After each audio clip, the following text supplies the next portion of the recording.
Jade Helm 15, a military exercise of grand scale. The military claims the exercise is for overseas training, yet 3 of these United States have been listed as hostile. The term mastering the human domain reveals to us that Jade Helm 15 is more than just a military exercise. It's also an exercise of the new field of geospatial intelligence, using human domain analytics to map the politics and thoughts of any nation, state, city, right down to the individual. Jade Helm 15. That's what the United States Army is calling a large-scale military exercise. Special Operations Command will be training with other armed units beginning in July. In a recent Infowars.com report, Master the Human Domain, the domestic plan behind Jade Helm, we break down what the Jade Helm logo refers to.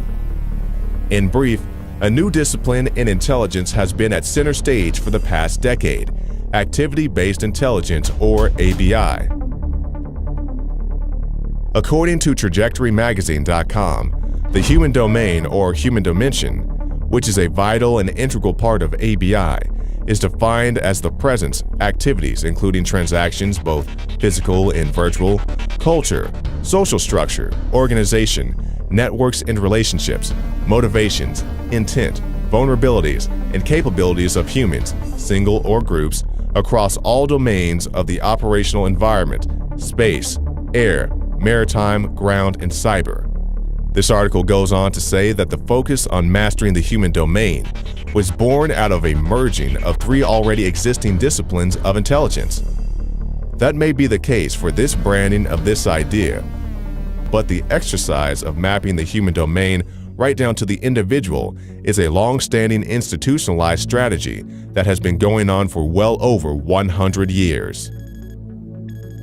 What reason would the United States government have to invest so much time, resources, and money in order to pinpoint exact pockets of thought in a country founded on free thought, expression, and most of all, outspoken words against its own government?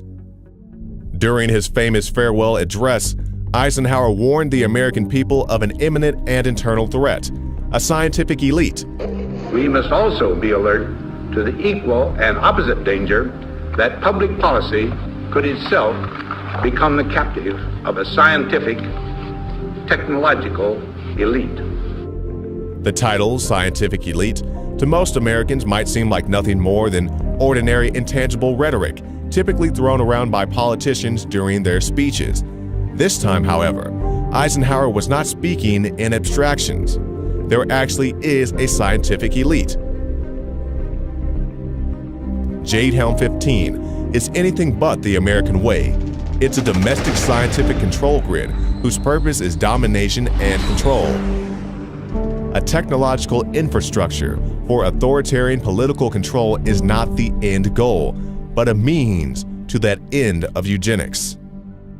The term eugenics, coined by Charles Darwin's half-cousin, Sir Francis Galton, in 1883, is a science dedicated to the engineering of the human genome by selectively breeding those humans with what they consider to be desirable qualities, such as intelligence, athleticism, etc., and eliminating those humans without these attributes and all races of humans unlike their own. Out of this, race theory and race science was born. Carl Pearson, a protege of Galton, assembled a biometrics laboratory based out of the University of London in 1907 in order to collect data about people mostly based on race. He also published a journal entitled Biometrica, which became very influential with American scientists and financiers who were becoming extremely interested in the concept of eugenics. As this movement grew in popularity, top American industrialists threw their money into the game. Carnegie, Harriman, and Rockefeller were among the top contributors. California became the eugenics capital of the world, while on the East Coast, Cold Spring Harbor Research Facility, located on Long Island, was collecting and storing biometric information on average Americans in order to begin the elimination of families as well as entire races of people. Through the efforts of the California eugenicists, mostly through written pamphlets and endowments mostly from the Rockefellers and Harriman, the eugenics movement found a second home in Germany in the Kaiser Wilhelm Institute. this pre-World War II, well-funded international scientific community based around the eugenics movement was cementing its place as a standard in human academia when World War II broke out in full scale. The then CEO of IBM, Thomas J. Watson, worked hand-in-hand with Nazi Germany. In 1933, it was Watson who enthusiastically helped the Nazi plan and funded their national census, which, according to historian Edwin Black in his 2001 publication, IBM and the Holocaust, the 1933 census, with design help and tabulation services provided by IBM through its German subsidiary, proved to be pivotal to the Nazis in their efforts to identify, isolate, and ultimately destroy the country's Jewish, Gypsy, and other minority communities, as well as single out political opposition. While much of the world was forever altered by the events of the war, this eugenics-based community remained together. A similar and frighteningly more advanced version of this eugenics-based biometrics program is being tested right now under the name Jade Helm 15. While the term eugenics is no longer used in the mainstream openly, the practice of eugenics is still around and stronger than ever. Jade Helm 15 exercises the next generation of technology in the political domination arena. It is simply another technological step beyond the Cold Springs Harbor Research Facility's biometrics program or Thomas J. Watson's Census of Germany. And their disciplines developed during the eugenics heyday in the early 20th century are still being practiced and advanced today. Mandatory toxic vaccines, abortion, family courts, contaminated water, and of course biometrics are just a few of the branches that grew out of the original eugenics trunk, still present and dominating over our society today. In 2010, the GeoInt Symposium, an annual geointelligence, geospatial, and activity-based intelligence conference, held a presentation entitled Mastering the Human Domain. Geospatial intelligence and human geography were the main talking points. Jade Helm is born and begins to take form. The human domain encompasses the totality of the physical, cultural, and social environments that influence human behavior, explained Admiral McRaven. Success in this domain won't be achieved by traditional ground, naval, or air forces.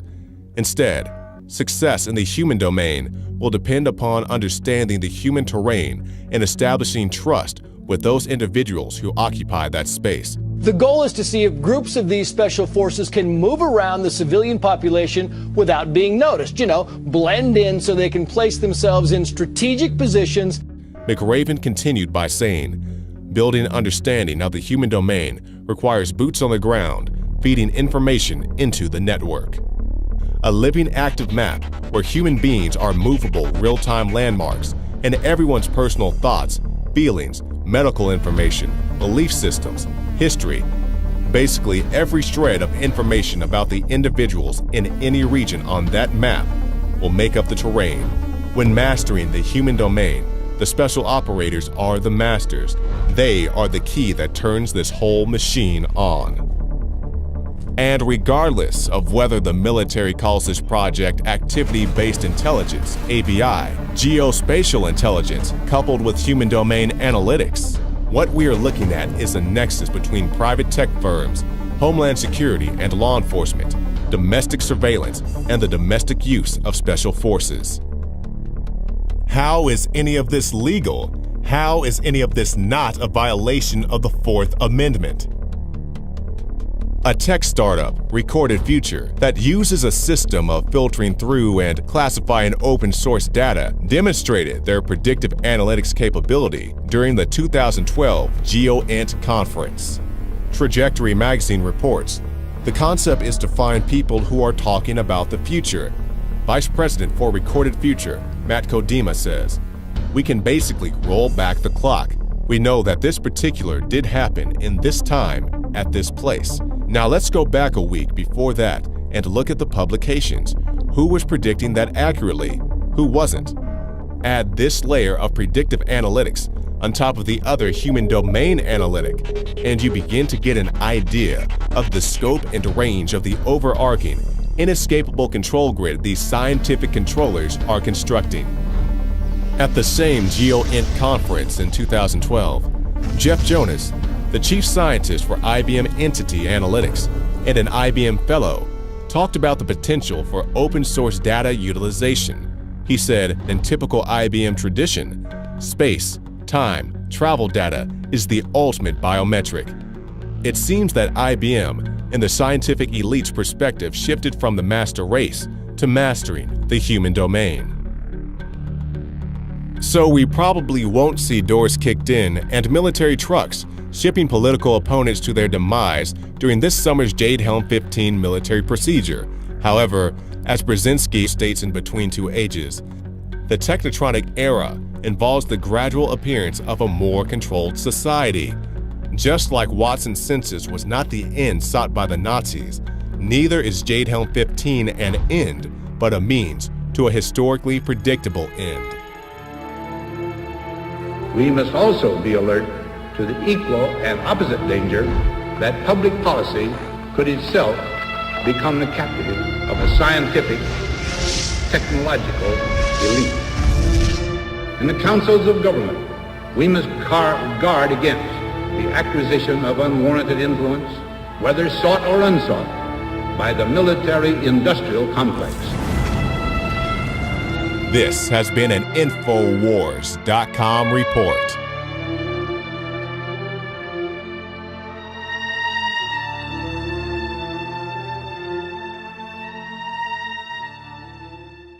Networks and relationships, motivations, intent, vulnerabilities, and capabilities of humans, single or groups, across all domains of the operational environment, space, air, maritime, ground, and cyber.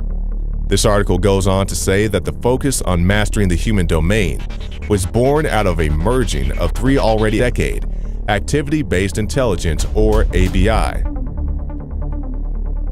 According to TrajectoryMagazine.com, the human domain, or human dimension, which is a vital and integral part of ABI, is defined as the presence, activities including transactions, both physical and virtual, culture, social structure, organization. Large-scale military exercise. Special Operations Command will be training with other armed units beginning in July. In a recent Infowars.com report, Master the Human Domain, the domestic plan behind Jade Helm, we break down what the Jade Helm logo refers to. In brief, a new discipline in intelligence has been at center stage for the past decade.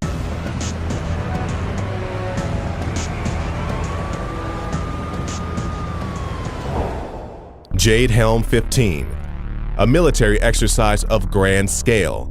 The military claims the exercise is for overseas training, yet 3 of these United States have been listed as hostile.